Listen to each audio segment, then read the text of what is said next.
I never thought I'd see two middle-aged HOA queens, yeah, sisters, both named Karen, for crying out loud, storm my driveway with guns drawn, screaming at my wife to get out of the car.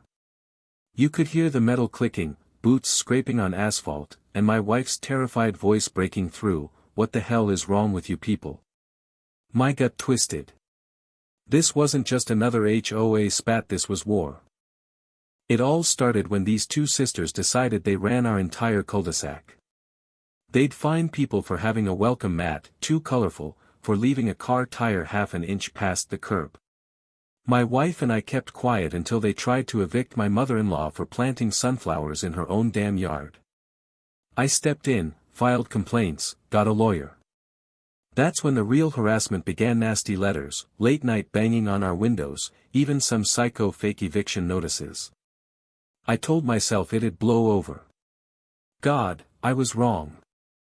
One hot July afternoon, my wife pulls into our driveway after picking up groceries. That's when Karen 1 and Karen 2 screech up in their golf cart, jump out with pistols, and start yelling, "You're gonna sign this HOA compliance paper right now, or else." My wife's hands go up, plastic bags tearing and apples rolling across the pavement. I bolted out the front door, my heart pounding so loud I swear the neighbors heard it. "Are you insane?" I yelled, and Karen 2 snarled, "Stay back, or you're next." But here's the thing they didn't know. We'd been working with a private investigator for weeks. Every threat, every late-night stalking, every time they slashed our tires, we documented it. And that day, that little showdown in my driveway, it was a full-blown sting operation. A black SUV 2 houses down had detectives inside, cameras rolling. My hands were shaking as I stepped closer, not sure if I was gonna get shot or watch justice finally slam down on them. Karen 1 lunged toward my wife, trying to force her out of the car. That's when the SUV doors flew open, agents sprinting out with bulletproof vests, guns trained. "Drop your weapons. Now." The sound of boots slamming pavement, the metallic click of safeties disengaging it was chaos. The sisters froze, eyes wide, like deer in headlights. My wife was sobbing, clutching the steering wheel. I swear I could smell the fear coming off those Karens. But you want to know the craziest part? They didn't drop their guns. They started screaming about citizens' rights and HOA sovereignty, waving their pistols like maniacs. One of them even yelled, "This is our neighborhood." That's when an agent tackled Karen 2 so hard her visor flew off into the street. Karen 1 tried to aim, but BMA taser took her down, body convulsing on the asphalt. Sirens wailed in the distance, neighbors peeked from windows, and I just stood there, stunned, watching every ounce of their power crumble in seconds.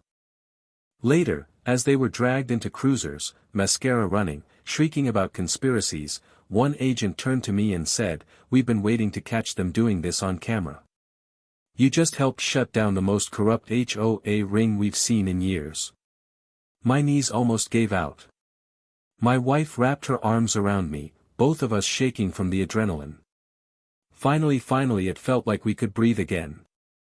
You'd think that was the end, right? Nope. A week later, while prepping for the inevitable lawsuit, they tried to sue us for defamation from their jail cell. Can you believe that? The biggest twist dropped. Turns out, those sisters had been extorting half the neighborhood for years. Faked violations, pocketed fees, even strong-armed a widow into selling her house below value so Karen 1's son could flip it. It all unraveled after the Sting Bank records, fake ledgers, secret accounts. They weren't just power-tripping, they were running a damn racket. Now, the HOAs under new leadership, half the residents are suing the sisters for damages, and their own family won't bail them out. Last I heard, they're facing charges for armed assault, fraud, and something about racketeering. My wife still jumps when she hears golf carts backfire, but at least we sleep without checking the locks 10 times a night. Sometimes, late at night, I replay that moment when the agent stormed in, their shocked faces frozen in time, and I think karma doesn't just knock on your door. Sometimes, it kicks it down with a badge.